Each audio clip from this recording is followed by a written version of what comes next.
नमस्कार दोस्तों, मैं धर्म सिंह आप सभी का जीएस नॉलेज यूट्यूब चैनल में हार्दिक स्वागत करता हूं। आज हम लेके आए हैं आपके साथ मानव पाचन तंत्र, ह्यूमन डाइजेस्टिव सिस्टम।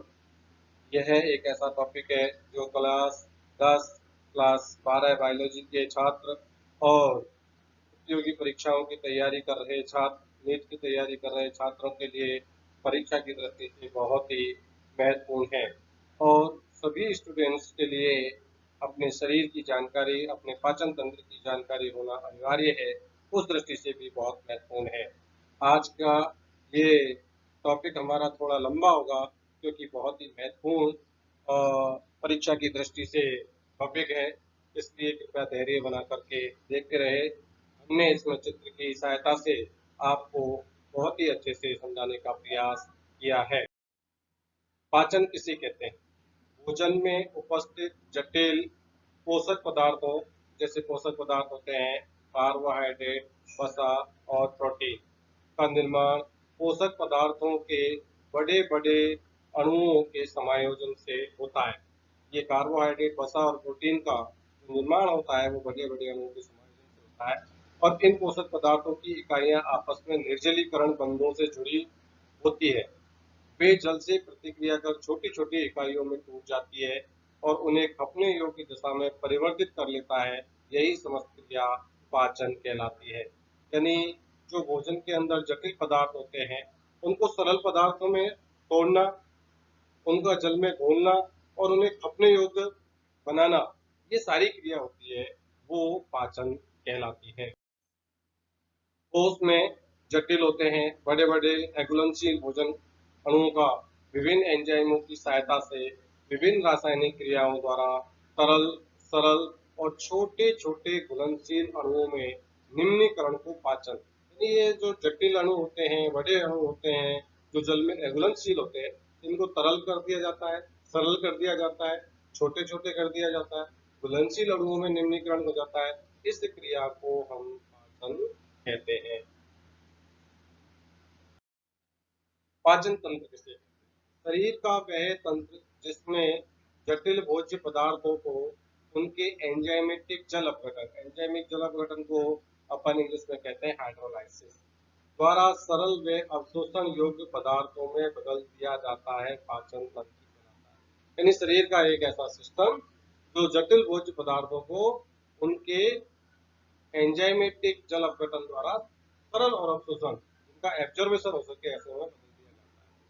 मानव के पाचन तंत्र का निर्माण आहारनाल और सहायक पाचक ग्रंथियों द्वारा होता है। यानी मानव में पाचन तंत्र में मुख्य आहारनाल होता है और सहायक पाचक ग्रंथियां होती है। स्तनधारियों और मानव के पाचन की क्रिया आहारनाल में संपन्न होती है। यानी जितने भी स्तनधारी होते हैं, मानव हो या स्तनधारी, उनमें जो पाचन की क्रिया जो संपन्न होती है वो पाचन की क्रिया संपन्न होती है आहारनाल के अंदर, जिसे हम एलिमेंट्री कैनाल कहते हैं। मुख गुहा से प्रारंभ हुई पाचन की प्रक्रिया छोटी आंत तक लगातार चलती रहती है। तो देखिए पाचन की क्रिया कहाँ से शुरुआत हो जाती है? पाचन की क्रिया शुरुआत हो जाती है मुख गुहा से और जो छोटी आंत तक लगातार चलती रहती है। परीक्षा में बहुत बार प्रश्न पूछा जाता है पाचन की प्रक्रिया की शुरुआत कहाँ से होती है? इम्पोर्टेंट क्वेश्चन, मुख गुहा से शुरू होती है। आहार नाल क्या होती है? भोजन के द्वारा ही मानव शरीर को पोषक तत्वों की प्राप्ति होती है। अब देखो जो भोजन लेते हैं उसी से शरीर को पोषक तत्व मिलेंगे और इन्हीं पोषक तत्वों द्वारा कोशिकाओं की मरम्मत होती है, ऊतकों का निर्माण होता है और शरीर के लिए ऊर्जा की प्राप्ति होती है। तो हम जो भोजन लेते हैं इस भोजन से ही कोशिकाओं की मरम्मत होती है, ऊतकों का निर्माण होता है और शरीर के लिए ऊर्जा प्राप्त होती है। आहार नाल, एलिमेंट्री कैनाल। आहार नाल अग्रभाग में मुख से प्रारंभ होती है। आहार नाल की शुरुआत कहाँ से होती है? मुख से होती है और कहाँ तक चलती है? पश्च भाग में स्थित गुदा द्वारा तक। कहाँ तक खुलती है? गुदा में खुलती है। यह मुख से गुदा तक फैल जाती है। तो आहार नाल का एरिया हुआ मुख से लेकर के और गुदा तक जो है आहार नाल होती है। ये लंबी होती है, कुंडलित होती है और पेशीय नली के रूप में होती है। इसकी जीवित अवस्था में लगभग 8 से 10 मीटर यानी 30 से 32 फीट तक की आहार नाल होती है। परीक्षाओं में कई बार क्वेश्चन पूछा जाता है कि आहार नाल की लंबाई कितनी होती है, तो 8 से 10 मीटर या 30 से 32 फीट तक होती है।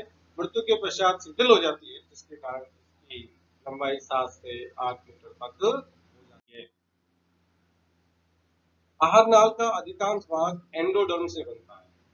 यानी आहार नाल उसका जो निर्माण होता है वो ज्यादातर एंडोडर्म से बनता है और इसका प्रारंभिक भाग मुख और अंतिम भाग गुदा या जिसे एनस कहते हैं। छोटी आंत आहार नाल का सबसे लंबा भाग। ये भी परीक्षाओं में बहुत बार प्रश्न पूछा जाता है कि आहार नाल का सबसे लंबा भाग कौन सा है। तो आहार नाल का सबसे लंबा भाग होता है छोटी आंत। ये छोटी आंत है, इसका पृष्ठीय भाग होता है यानी अवशोषण है वो सबसे ज्यादा होता है। क्यों होता है कि इसका अन्य भागों की तुलना में इसका सर्वाधिक अवशोषण इसमें होता है, क्योंकि इसका क्षेत्र है, पृष्ठीय क्षेत्र है, वो सबसे ज्यादा 600 गुना ज्यादा होता है। आमाशय आहार नाल का सबसे चौड़ा थैला समान भाग है। तो आहार नाल का दूसरा भाग है इम्पोर्टेंट आमाशय, जो एक थैले की नुमा संरचना होती है। इसमें क्रमांक कुंचन गति सबसे तेज होती है। कौन सी गति होती है? क्रमांक कुंचन। जबकि मलाशय में क्रमांक कुंचन गति सबसे धीमी होती है। एक एग्जाम में पूछा गया था सबसे तेज गति क्रमांक कुंचन आहार नाल के किस भाग में होती है, तो आमाशय के अंदर होती है। अपेंडिक्स आहार नाल का अवशेषी भाग है। अपेंडिक्स क्या है? आहार नाल का अवशेषी भाग है। हमारे शरीर में सेलुलोज का पाचन नहीं होता। क्यों नहीं होता? क्योंकि सेलुलोज को पचाने वाले एंजाइम हमारे शरीर में नहीं पाए जाते हैं। कोशिका में ठोस पदार्थ के प्रवेश की क्रिया को कोशिका भक्षण, यानी जो सेल है और सेल के अंदर अगर ठोस सॉलिड पदार्थ अगर जा रहा है उसे फेगोसाइटोसिस कोशिका भक्षण कहते हैं। अगर कोशिका के अंदर तरल पदार्थ जा रहा है तो उसे हम कहते हैं पिनोसाइटोसिस। परीक्षा में प्रश्न पूछा जाता है फेगोसाइटोसिस क्या है, पिनोसाइटोसिस क्या है। अगर ठोस जा रहा है फेगोसाइटोसिस, अगर लिक्विड जा रहा है या तरल जा रहा है तो पिनोसाइटोसिस। और इन फेगोसाइटोसिस और पिनोसाइटोसिस दोनों को मिलाकर को हम कहते हैं एंडोसाइटोसिस। आहार नाल के मुख्य भाग मुख, मुखगुहिका, ग्रसनी, ग्रसिका, आमाशय, छोटी आंत, बड़ी आंत, मलाशय और गुदा होते हैं। आहार नाल का दूसरा नाम होता है पोषण नाल भी इसे कहा जाता है। ये परीक्षा के दो प्रश्न है। आहार नाल के मुख्य 3 काम होते हैं। मुख्य 3 कौन कौन से काम होते हैं? आहार को सरलीकृत कर पचाना, यानी आहार जो जटिल होता है उसको सरल करके पचाना, पचे हुए भोजन का अवशोषण करना और आहार को मुख से मलद्वार तक पहुंचाना। अवशोषण के बाद जो अवशेष पदार्थ बच जाता है उसको बाहर निकालना। ये 3 प्रमुख कार्य आहार नाल के होते हैं। पाचन कार्य को करने के लिए आहार नाल में पाई जाने वाली ग्रंथियां अन्यत्र उपस्थित ग्रंथियों द्वारा उत्पन्न पाचक रस डाइजेस्टिव जूस होता है। तो जो भोजन का पाचन होता है वो ग्रंथियों द्वारा या पाचक रस जो होते हैं वो उत्तरदायी होते हैं।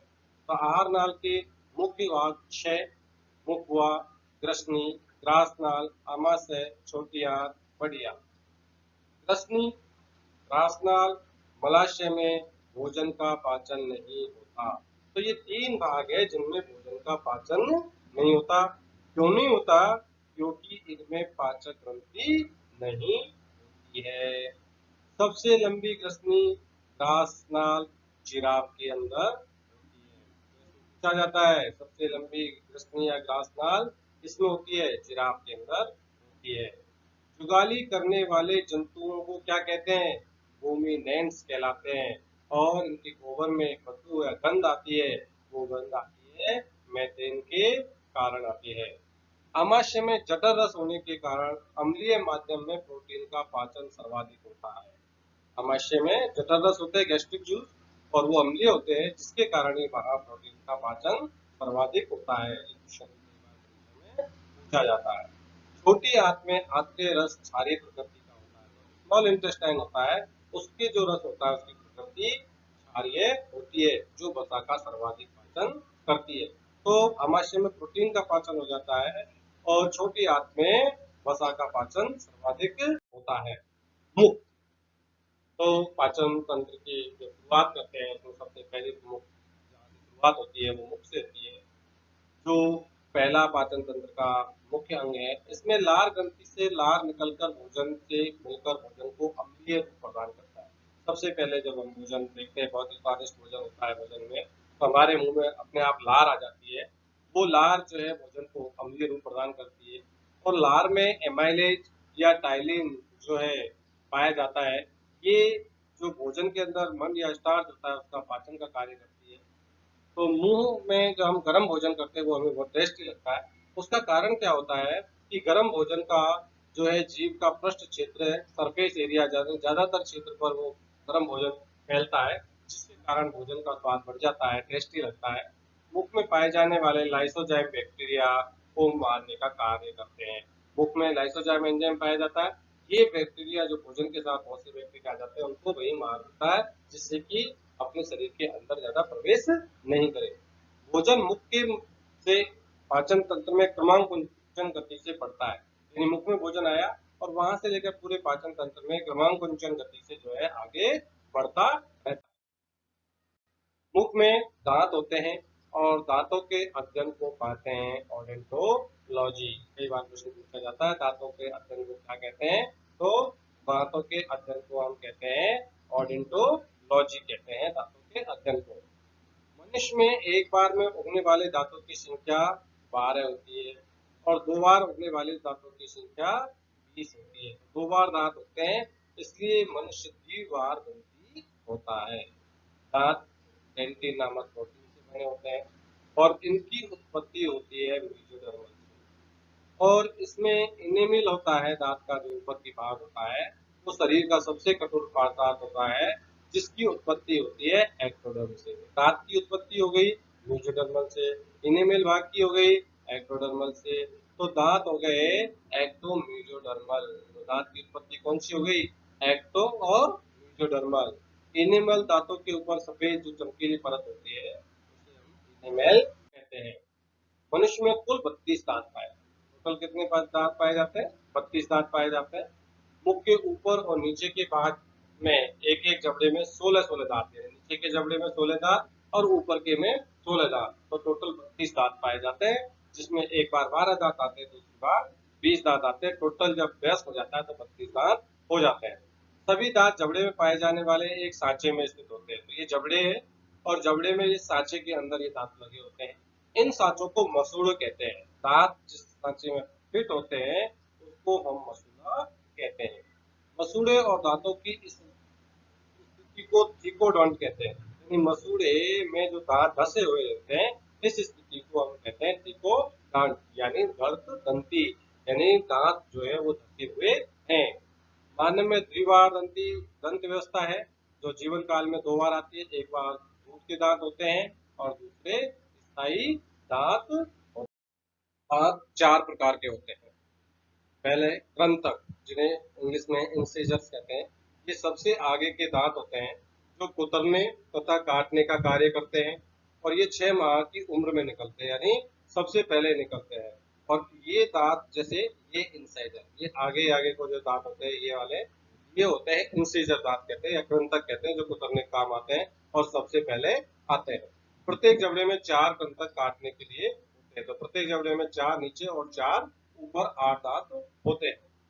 अग्नक यानी कैनाइन्स, ये 2 नंबर पर जो ये आपको दांत दिख रहा है ये वाला, ये है कैनाइन्स। ये दांत भोजन को चीरने फाड़ने का कार्य करते हैं और प्रत्येक जबड़े में 2-2 होते हैं, एक इधर की साइड, एक इधर, 2 नीचे 2 ऊपर होते हैं। और मांसाहारी पशुओं में ज्यादा विकसित होते हैं। हम शाकाहारी सर्वाहारी माने जाते हैं, परंतु हमसे ज्यादा मांसाहारियों के अंदर ये ज्यादा विकसित होते हैं। तीसरा है प्रीमोलर्स या अग्रचवर्ण। ये वाले जो दांत है ये कहलाते हैं प्रीमोलर्स। क्या कहलाते हैं, प्रीमोलर्स। ये भोजन को चबाने में सहायक होते हैं और प्रत्येक जबड़े में 4-4, 2 इधर 2 इधर, तो 4 नीचे 4 ऊपर पाए जाते हैं। और चौथे प्रकार के दांत होते हैं जिन्हें मोलर्स या चवर्णक कहते हैं, पीछे पीछे की तरफ स्थित होते हैं। और ये प्रत्येक जबड़े में 6, 3 एक साइड 3 एक साइड, तो 6 नीचे और 6 ऊपर, 12। इस प्रकार से टोटल 32 दांत मनुष्य के अंदर पाए जाते हैं। ये दांत विषमदंती यानी अलग अलग प्रकार के होते हैं। गर्दंती यानी मसूड़ों में धसे हुए होते हैं। द्विबार दंती यानी 2 बार आते हैं, एक बार दूध के दांत और एक बार स्थायी दांत आते हैं। जीभ, जिसे तंग कहते हैं।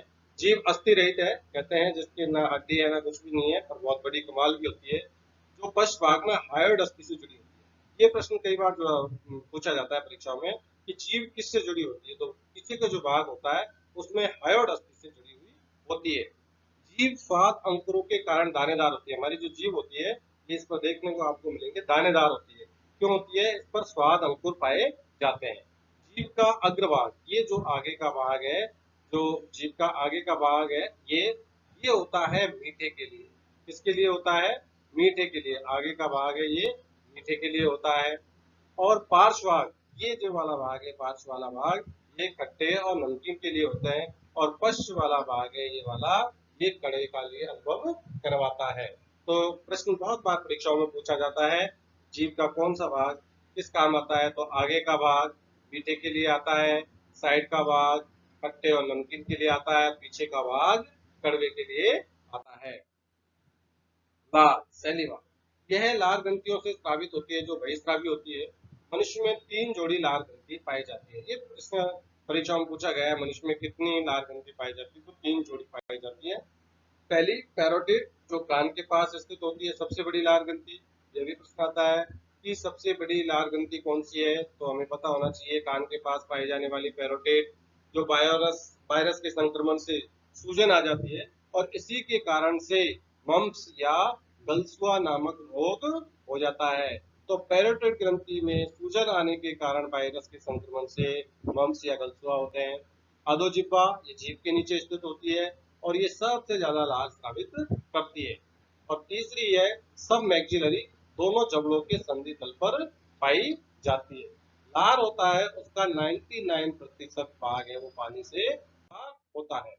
लार में टाइली या एमाइलेज एंजाइम पाया जाता है, जो स्टार्च और एमाइलेज को माल्टोज में बदलता है। लार के साथ ही आंसू, पसीने, रक्त, इनमें लाइसोजाइम नामक एंजाइम पाया जाता है, जो हानिकारक जीवाणुओं को नष्ट करने का कार्य करता है। ग्रसनी, दूसरा भाग बहुत इंपॉर्टेंट भाग है ग्रसनी।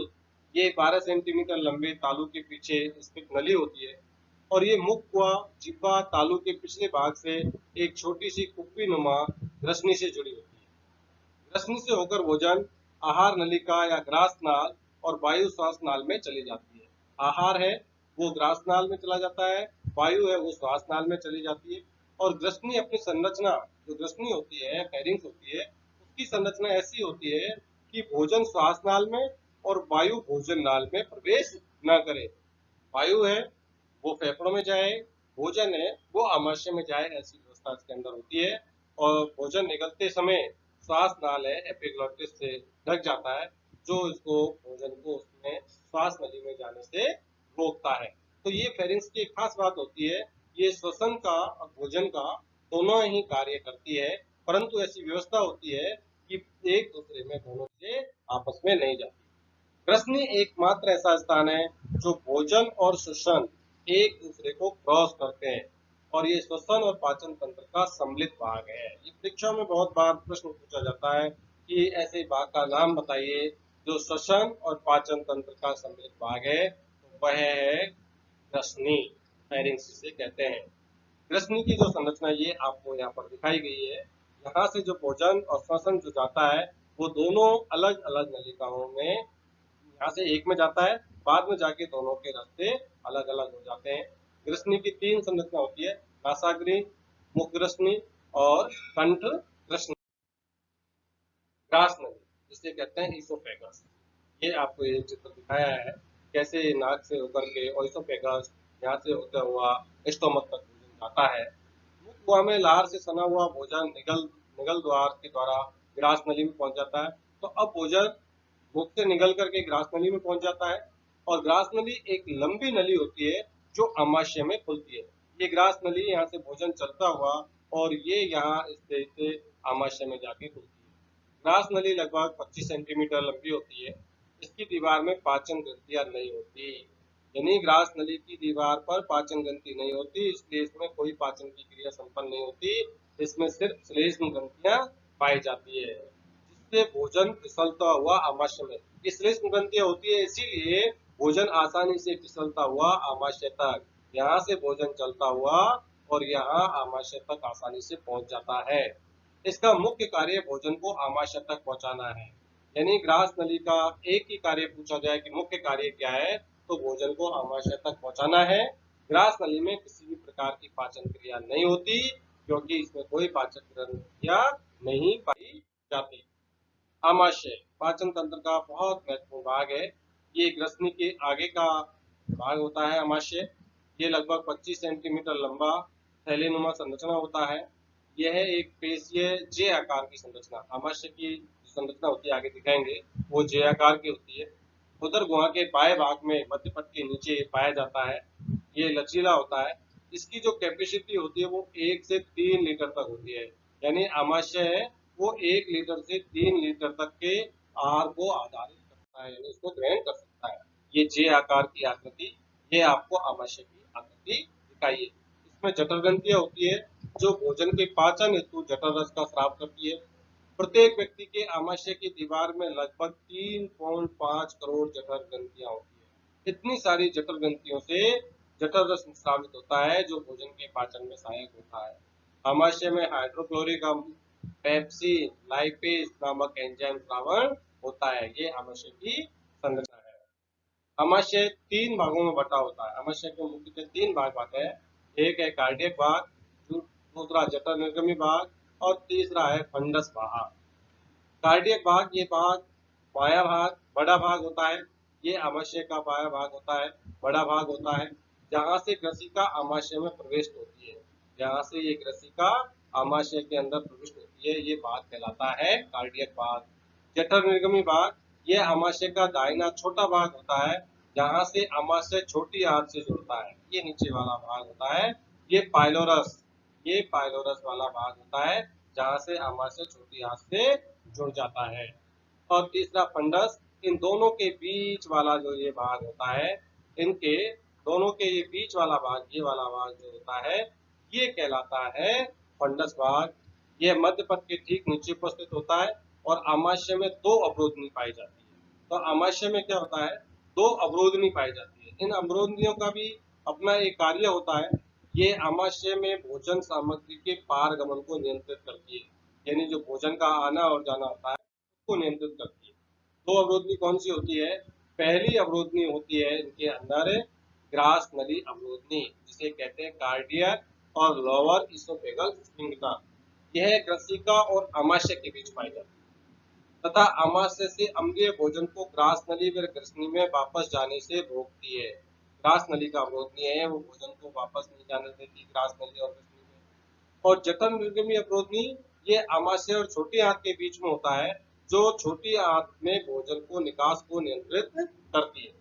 आमाशय में भोजन का पाचन अम्लीय माध्यम में होता है, क्योंकि गैस्ट्रिक जो जूस निकलते हैं उनकी प्रकृति अम्लीय होती है। आमाशय में मुख्य रूप से पेप्सिन एंजाइम जो प्रोटीन का पाचन करने में महत्वपूर्ण भूमिका निभाते हैं। रेनिन एंजाइम जो दूध में पाए जाने वाली केसिन प्रोटीन के पाचन का महत्वपूर्ण कार्य करते हैं। लाइपेज एंजाइम ये वसा का पाचन करते हैं। एमाइलेज एंजाइम जो मंड का पाचन करता है। हाइड्रोक्लोरिक अम्ल ये भोजन के पाचन को अम्लीय बनाता है। तो और भोजन के अंदर बचे हुए जो जीवाणु जो मुख से बच जाते हैं उनको गला देता है। आमाशय की भित्ति पर देखिए हाइड्रोक्लोरिक अम्ल होता है, ये बहुत तेज होता है, इसकी तीव्रता बहुत होती है। अगर आमाशय की श्लेष्मा स्रावित करने वाली कोशिकाएं नहीं हो तो ये हाइड्रोक्लोरिक अम्ल आमाशय की दीवारों को गला सकता है, परंतु ये श्लेष्मा है, ये इसकी सुरक्षा करती है। आमाशय की जाइमोजन कोशिकाएं होती है, ये पेप्सिनोजन हार्मोन पेप्सिनोजन एजेंट स्रावित करती है। अम्लजन कोशिकाएं ये आमाशय में हाइड्रोक्लोरिक अम्ल स्रावित करती है। ये प्रश्न कई बार पूछा जाता है कि जाइमोजन कोशिकाएं क्या स्रावित करती है, तो पेप्सिनोजन। अम्लजन कोशिकाएं क्या स्रावित करती है, तो हाइड्रोक्लोरिक अम्ल स्रावित करती है। इसके बाद महत्वपूर्ण भाग आता है छोटी आंत या स्मॉल इंटेस्टाइन। आमाशय जठर निर्गम छिद्र द्वारा छोटी आंत में खुलता है। तो आमाशय का निचला वाला भाग है वो छोटी आंत में खुलता है। मानव में औसतन ये 7 मीटर लंबी होती है। छोटी आंत की लंबाई औसतन 7 मीटर लंबी मानी जाती है और 2.5 सेंटीमीटर मोटी होती है, जो कि अत्यधिक कुंडलित होती है। ये आप यहाँ पर जो देख सकते हैं, ये बहुत ही कुंडलित संरचना, ये वाली जो संरचना दिखाई है, ये छोटी आंत की संरचना है और कुंडलित होती है। और ये सबसे महत्वपूर्ण बात है कि आहार नाल का सबसे लंबा भाग होता है छोटी आंत। कहते छोटी आंत है क्योंकि इसकी जो है मोटाई है ये कम होती है, इसलिए छोटी आंत कहते हैं। बाकी लंबाई में ये सबसे लंबी होती है। आहार नाल के इस अंग द्वारा ही भोजन का सर्वाधिक पाचन और अवशोषण होता है। यानी भोजन का सर्वाधिक पाचन और अवशोषण भी छोटी आंत के अंदर ही होता है। ये इस पाचन तंत्र का सबसे महत्वपूर्ण टॉपिक है, सबसे महत्वपूर्ण बिंदु है ये। छोटी आंत को 3 भागों में विभक्त किया गया है। सबसे ऊपर वाले भाग को ग्रहणी कहते हैं, जो आमाशय से जुड़ा हुआ छोटी आंत का पहला और सबसे छोटा भाग है। भोजन को रासायनिक पाचन में सबसे महत्वपूर्ण भूमिका होती है ग्रहणी की। यह लगभग 25 सेंटीमीटर अकुंडलित भाग जो सी की आकृति का होता है और इसकी भुजाओं के मध्य, इसकी ग्रहणी की भुजाओं के मध्य में अग्नाशय पाया जाता है या पेंक्रियाज होता है। दूसरा भाग होता है मध्यांत्र या जेजुनम। नीचे की ओर ग्रहणी मध्यांतर में खुलती है, जो लगभग 2.4 मीटर लंबी कुंडलित नलिका होती है। ये छोटी आंत का मध्य भाग है और ग्रहणी से पाचित आहार रस का अवशोषण किया जाता है। मुख्यतः अवशोषण का कार्य विशेष प्रकार की कोशिकाएं जिन्हें आंत्र कोशिकाएं कहते हैं, इनके द्वारा किया जाता है मध्यांतर भाग में। और छोटी आंत का तीसरा भाग है क्षुद्रांत या इलियम जिसे कहते हैं, जो बड़ी आंत में खुलता है। छोटी आंत का सबसे अंतिम भाग जो बड़ी आंत में खुलता है, ये भाग विशेष रूप से पित्त लवण और विटामिनों का अवशोषण करता है, जो अग्र क्षुद्रांत में आगे के भाग में अवशोषित नहीं होते। छोटी आंत में प्रोटीन, कार्बोहाइड्रेट, न्यूक्लिक अम्ल, वसा का पूर्ण रूप से पाचन हो जाता है और पचे हुए पोषण पदार्थों का अवशोषण कर उन्हें रुधिर में लसिका में मिलाता है। तो छोटी आंत में प्रोटीन का, कार्बोहाइड्रेट का, न्यूक्लिक अम्ल का, वसा का, उनका पूर्ण पाचन हो जाता है, इनका अवशोषण हो जाता है और इन्हें अवशोषण कर रुधिर और लसिका के अंदर मिला दिया जाता है। बड़ी आंत क्षुद्रांत के आगे बड़ी आंत से जुड़ा होता है। जो छोटी आंत का अंतिम भाग क्षुद्रांत होता है, वो बड़ी आंत से जुड़ता है। ये जो हरी हरी संरचनाएं आपको यहाँ दिखाई गई है, ये बड़ी आंत की संरचना है। यहाँ कुछ विशेष जीवाणु पाए जाते हैं। इस बड़ी आंत के अंदर बहुत से विशेष बैक्टीरिया पाए जाते हैं। ये जीवाणु छोटी आंत से शेष बचे अपाचित भोजन को किण्वन क्रिया द्वारा सरलीकृत कर पाचन में मदद करते हैं। यानी छोटी आंत से को थोड़ा बहुत अपचित भोजन हो जाता है, उसको सरल करने का काम करते हैं। और बड़ी आंत का मुख्य कार्य है कुछ बचा हुआ जल और खनिज लवणों का अवशोषण करना है और अपचित भोजन को मल द्वार में भेजना है। बड़ी आंत का मुख्य कार्य यही होता है कि जल है, खनिज लवण है, उनका अवशोषण कर लेती है और जो बचा हुआ है उसको मल द्वार में भेज देती है। मनुष्य में बड़ी आंत के 3 भाग होते हैं, जिसे पहला सिकम या अंधांत्र, ये भाग क्षुद्रांत्र में जुड़ा होता है। ये क्षुद्रांत से आने वाले पाचित आहार का अवशोषण कर शेष बचे अपशिष्ट को मृदांत्र में पहुंचाता है। अंधनाल में प्रथम भाग थोड़ा नीचे की ओर 4-5 इंच लंबा होता निकला रहता है, जिसे हम वर्मीफॉर्म अपेंडिक्स कहा जाता है, कृमि रूपी परिशेषिका, जिसे अवशेषी अंग के रूप में जाना जाता है। कोलोन मृदांत्र, ये आहार नाल में बड़ी आंत का आगे वाला भाग है। यह यू आकार के उल्टे यू आकार का होता है। मृदांत 4 भागों में विभक्त होती है, जिसमें लंबी आरोही 50 सेंटीमीटर, 15 सेंटीमीटर, 50 सेंटीमीटर, अनुप्रस्थ 25 सेंटीमीटर, अवरोही खंड 40 सेंटीमीटर, एक सिग्माकार खंड का होता है। ये जो चित्र है, ये पाचन तंत्र का अंदर का छोटी आंत और बड़ी आंत का चित्र आपको दिखाया हुआ है। दांत में अनेक सजीवी जीवाणु पाए जाते हैं। मलाशय लगभग 20 सेंटीमीटर लंबी नाल होती है और इसके अंतिम 2.5 से 3 सेंटीमीटर लंबे भाग को गुदा नाल कहते हैं, जो गुदा द्वारा बाहर निकलती है। गुदा का नियंत्रण 2 गुद संकोचक पेशियों द्वारा होता है। बड़ी आंत का मुख्य कार्य पानी का अवशोषण कर अपच भोजन को शरीर से बाहर निकालना है। बड़ी आंत का मुख्य कार्य भोजन का अवशोषण करना और अपच भोजन को शरीर से बाहर निकालने का कार्य होता है। पाचन ग्रंथियां, भोजन को पचाने के लिए पाचन ग्रंथियों की आवश्यकता होती है। तो मनुष्य में पाचन तंत्र में निम्न प्रकार की पाचन क्रिया पाई जाती है, जैसे लार ग्रंथि जो मुख में पाई जाती है, मुख गुहिका को गीला बनाती है और भोजन को चबाने हेतु चिकना बनाती है। इसी प्रकार से 3 जोड़ी लार ग्रंथि पाई जाती है, पैरोटिड, अधोजिह्वा, सब मैक्सिलरी, जिनका आपने पहले बता दिया था आपको। इसके साथ लार ग्रंथियों द्वारा लार स्रावित होती है, उसको लार कहते हैं। लार ग्रंथियों द्वारा स्रावित रस को लार कहते हैं, जिसका पीएच 6 से 8 होता है। लार का पीएच क्या होता है? 6 से 8 के बीच होता है। लार में टाइलिन और एमाइलेज नामक एंजाइम पाए जाते हैं, जो स्टार्च या एमाइलेज को माल्टोज में बदलते हैं। लार में, आंसू में, पसीने में लाइसोजाइम एंजाइम पाए जाते हैं, जो हानिकारक जीवाणु को नष्ट करते हैं। एक मनुष्य प्रतिदिन लगभग 1.6 लीटर लार ग्रंथियां लार स्रावित करती है। जठर ग्रंथियां ये अमाशय में पाई जाती है और भोजन को पाचन हेतु जठर रस का स्रावन करती है, जो संख्या में बहुत ज्यादा होती है। यकृत, यह मानव शरीर की सबसे बड़ी पाचक ग्रंथि है। ये क्वेश्चन बहुत बार आता है, मानव शरीर की सबसे बड़ी पाचक ग्रंथि कौन सी है? तो यकृत या लीवर। ये आपको लीवर का चित्र दिखाया हुआ है। इसका निर्माण भ्रूण की एंडोडर्म से होता है। कई बार प्रश्न पूछा जाता है कि यकृत का निर्माण किससे होता है? तो इसका निर्माण भ्रूण की एंडोडर्म से होता है। स्वस्थ मनुष्य में इसका भार 1.2 से 1.5 किलोग्राम होता है। लीवर का जो वजन होता है वो 1.2 से 1.5 किलोग्राम तक हो सकता है। यह लगभग 15 से 22 सेंटीमीटर चौड़ा होता है। ऐसे चौड़ाई इसकी यहाँ से और यहाँ तक के बीच की चौड़ाई इसकी 15 से 22 सेंटीमीटर होता है। ये डायफ्राम के नीचे दाईं ओर, अपने दाईं ओर है, डायफ्राम के नीचे होता है। यकृत में लगभग 1 लाख छोटी षटकोणीय संरचनात्मक, इसके अंदर षटकोणीय संरचनात्मक कार्यात्मक इकाइयां होती है, जिन्हें पालिकाएं कहते हैं। इसके अंदर, लीवर के अंदर लगभग 1 लाख छोटी छोटी पालिकाएं या लॉब्स पाई जाती है। मनुष्य का यकृत 2 पिंडों में विभाजित होता है, जिसके दाएं पिंड में नीचे की ओर एक थैली नुमा संरचना पाई जाती है, जिससे पित्ताशय कहते हैं, गाल ब्लैडर कहते हैं। ये एक थैली नुमा संरचना पाई जाती है, जिसे पित्ताशय कहते हैं। यकृत में बना पित्त रस क्षारीय प्रकृति का होता है। पित्त की प्रकृति कैसे होती है? यकृत में बना उसकी क्षारीय होती है। पित्त रस में एंजाइम नहीं होते, फिर भी इसके द्वारा वसा का पाचन होता है, जिसे एमल्सीकरण। ये पित्त है, वसा का पाचन में सहायक होता है। इस क्रिया को हम एमल्सीकरण कहते हैं। एमल्सीकरण की क्रिया का संबंध यकृत से होता है। लीवर, ये लीवर है, ये इसकी राइट लॉब है। ये हेपेटिक वेन, जहाँ से मुक्त ब्लड आता है। ये लेफ्ट लॉब, ये दो भाग लेफ्ट और राइट लॉब हो गए। और ये हेपेटिक डक्ट से इसके अंदर से जाती है। गाल ब्लेडर है, जो पित्त रस का स्राव करता है।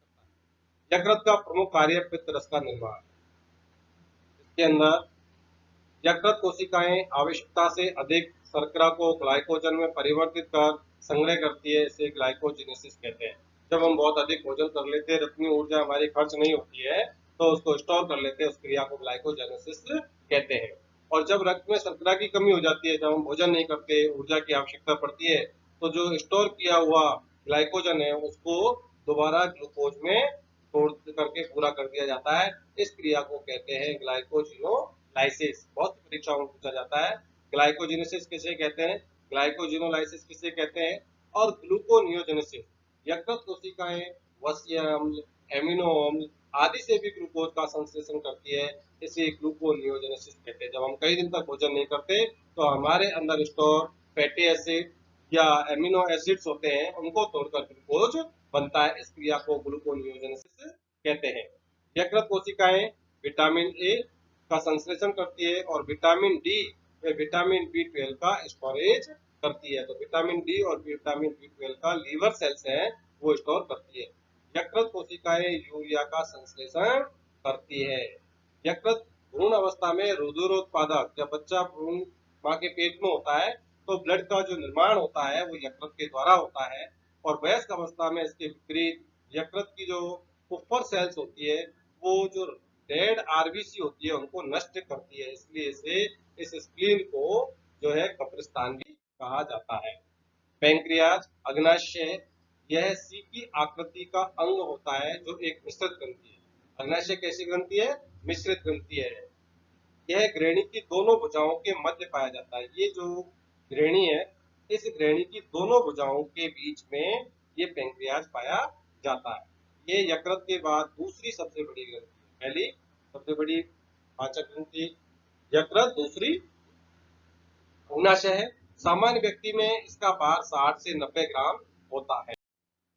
इसमें दो प्रकार के कोशिका समूह पैंक्रियाज के अंदर पाए जाते हैं। एसिनाई जो बाह्यस्रावी कोशिका समूह है, जो संयोजी ऊतक के बीच में पाया जाता है। इन कोशिकाओं द्वारा अग्नाशय रस स्रावित किया जाता है। दूसरी होती है, ये इस प्रकार की दिखाई हुई है आपको, लैंगरहैंस की दीपिकाएं। इसमें तीन प्रकार की अंतःस्रावी कोशिकाएं होती है। कितने प्रकार की? तीन प्रकार की। तीन कौन सी? अल्फा कोशिकाएं, बीटा कोशिकाएं, गामा कोशिकाएं।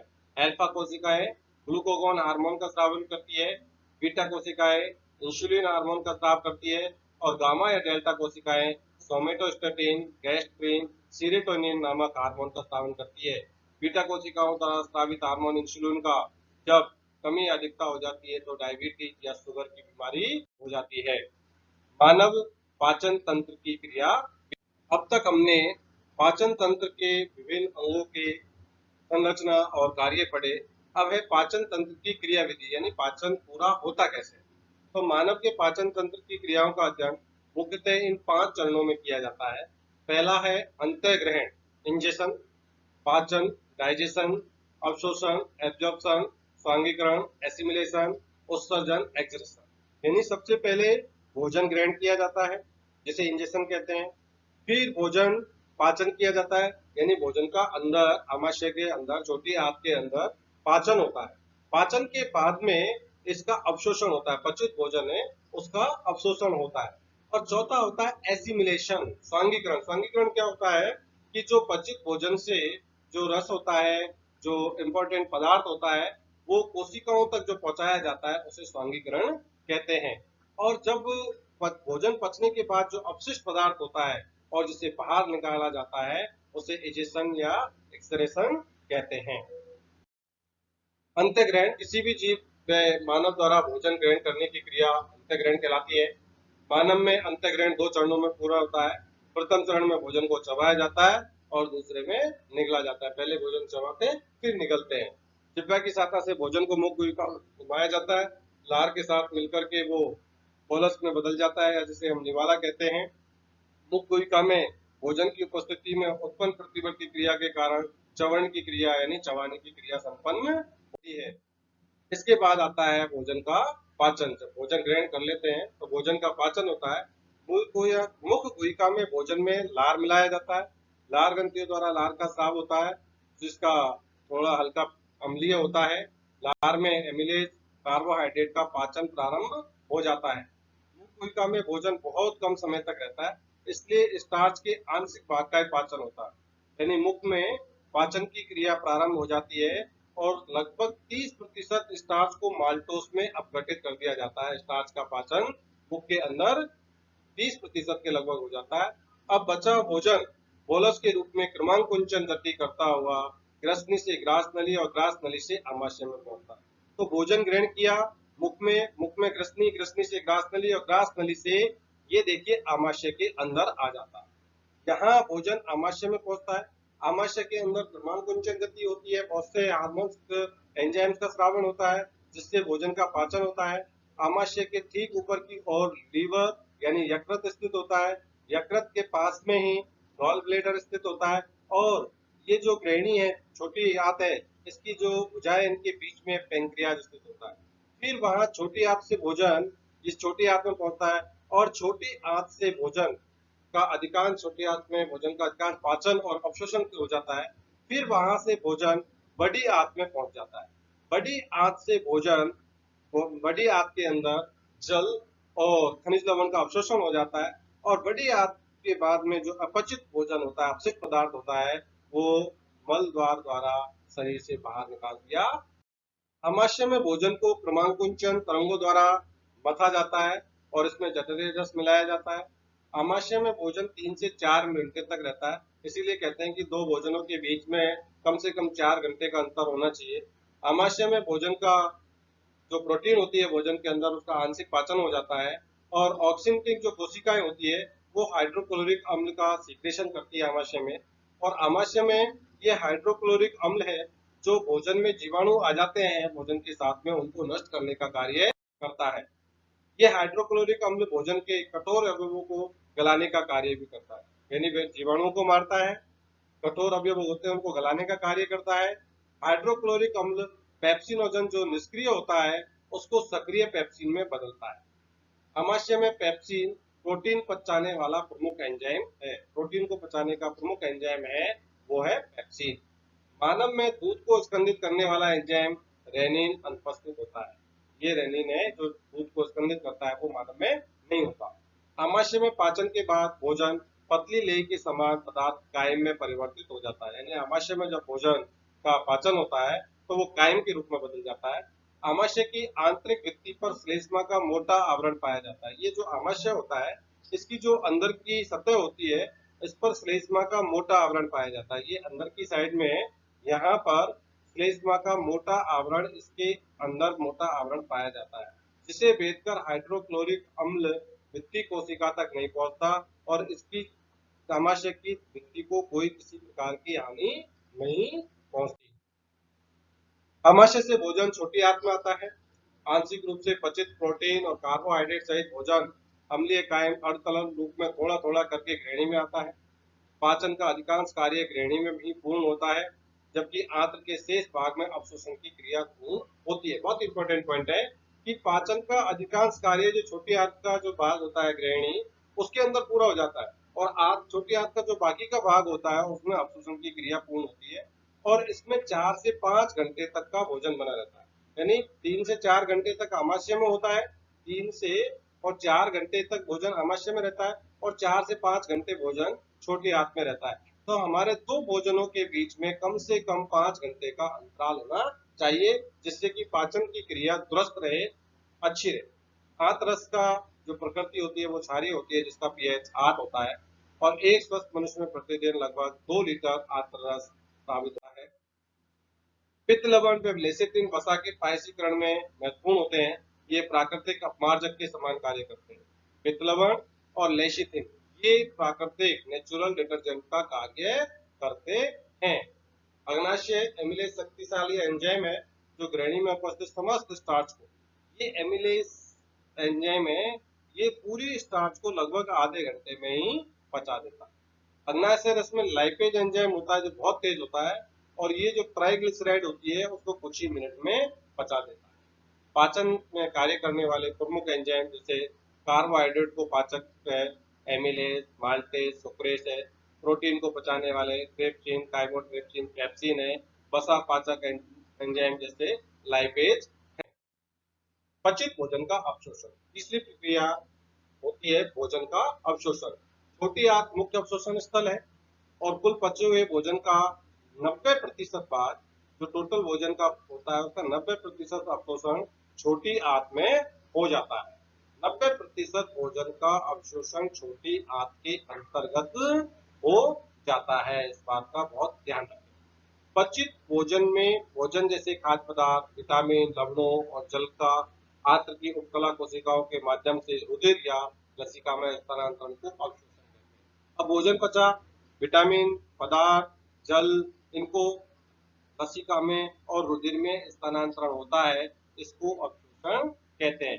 यानी भोजन के पचने के बाद अवशोषण की प्रक्रिया के अंदर उसको रुधिर और लसिका में भेज दिया जाता है। अधिकांश पदार्थ का अवशोषण क्षुद्रांत्र में होता है। वसा में घुलनशील कुछ पदार्थ अल्कोहल और औषधि आदि आमाशय में अवशोषित हो जाते हैं। कोई अल्कोहल लेता है, कोई मेडिसिन लेते हैं, उसका अवशोषण आमाशय में ही हो जाता है। मृदांत में मुख्यतः जल का अवशोषण होता है। पाचन के अंतिम उत्पाद जो मुख्यतः अवशोषित होते हैं, ग्लूकोज, गैलेक्टोज, फ्रक्टोज, एमिनो अम्ल, मोनोग्लिसराइड, वसीय अम्ल, एमिनो अम्ल और ग्लूकोज का अवशोषण सक्रिय अभिगमन द्वारा होता है।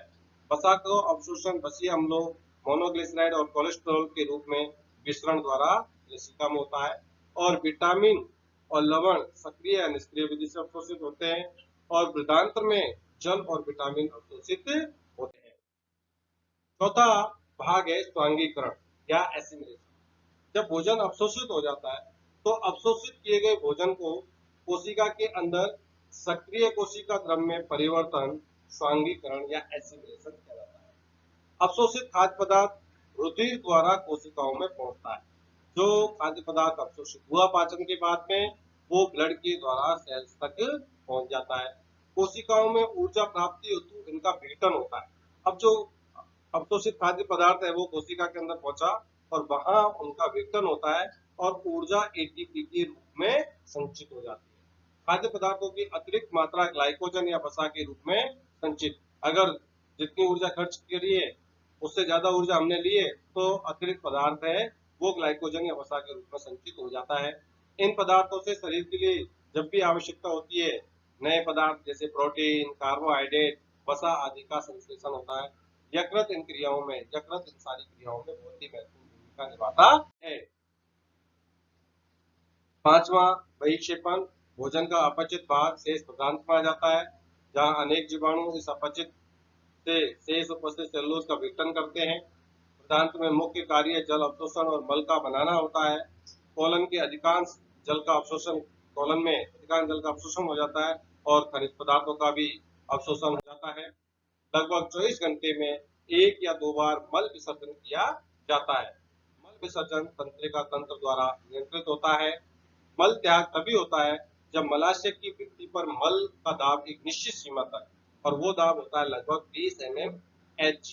ये प्रश्न भी कई बार पूछा जाता है कि उसकी मलाशय की दीवारों पर कितना प्रेशर पड़ता है जब जाकर के मल त्याग होता है, तो लगभग 20 mm। मनुष्य में जो है सेलुलोज का पाचन हमारे शरीर के अंदर नहीं होता है, इस बात का खास ध्यान रखा जाए। पाचन तंत्र से संबंधित कुछ रोग है जैसे पीलिया, या अगर हमारे लीवर में खराबी हो जाती है तो पीलिया हो जाता है, जिससे त्वचा राख का रंग पीला हो जाता है। दस्त हो जाते हैं जीवाणु, अगर हमारे पेट में इन्फेक्शन हो जाता है तो इसमें मरोड़ा, सिर दर्द, भूख, बेचैनी, उल्टी हो जाती है। और उल्टी हो जाती है जब हमें इन्फेक्शन हो जाता है, एलर्जी हो जाती है, या हम कोई खराब भोजन कर लेते हैं तो उल्टी हो जाती है, इसमें पसीना आना, बेचैनी। इसमें हम मानव पाचन तंत्र का सार देखते हैं। जब भोजन मुंह में ग्रहण किया जाता है, लार में मिलाने से उसकी लुप्ति बन जाती है, कार्बोहाइड्रेट का पाचन का शुरुआत हो जाती है भोजन की। इसके बाद रसिका ग्रास नली से होता हुआ भोजन आमाशय में पहुंचता है। आमाशय में हाइड्रोक्लोरिक अम्ल और अन्य अम्लों की सहायता से, जिसमें गाल ब्लैडर, लीवर, अन्य के द्वारा हार्मोन स्रावित किए जाते हैं, जिसमें क्रमांकुंचन गति होती है, प्रोटीन का आंशिक पाचन होता है और वहां से भोजन छोटी आंत के अंतर्गत आ जाता है। छोटी आंत के अंतर्गत भोजन के आने से भोजन का अधिकांश भाग का पाचन हो जाता है और भोजन के 90% भाग का पाचन और अवशोषण की क्रिया इस छोटी आंत के अंदर संपन्न होती है। छोटी आंत के अंदर भोजन का पाचन और अवशोषण होने के बाद में भोजन इस बड़ी आंत के अंदर पहुंचता है। बड़ी आंत में जल और खनिज लवणों का अवशोषण होता है। जल और खनिज लवणों का अवशोषण होने के बाद जो अपचित अपशिष्ट पदार्थ बचता है वो रेक्टम में आता है, और रेक्टम में यानी मलाशय में आने के बाद में मलाशय की दीवारों के अंदर Hg का दाब होता है तो मल द्वारा भोजन बाहर निकाल दिया जाता है। तो आज हमने आपको मानव पाचन तंत्र का विस्तार से समझाया, जिसमें रंगीन चित्रों की सहायता से, और हमने एनसीईआरटी, आरबीएससी और प्रतियोगी परीक्षाओं की बहुत सी किताबों को लेकर के इस टॉपिक को बनाया है, जिसमें यथासंभव सभी प्रश्नों के उत्तरों का समावेश किया गया है। यह है टॉपिक विशेषकर 10वीं और 12वीं के बोर्ड के विद्यार्थी और कंपटीशन की परीक्षाओं की तैयारी करने वाले विद्यार्थियों के लिए बहुत ही महत्वपूर्ण है। मेरा यह मानव पाचन तंत्र पढ़ाने का तरीका या ये सामग्री आपको उपयोगी लगी हो तो कृपया इस वीडियो को अधिक से अधिक सब्सक्राइब करें, शेयर करें, लाइक करें और आपका अमूल्य सुझाव अवश्य दें। जय हिंद, जय भारत।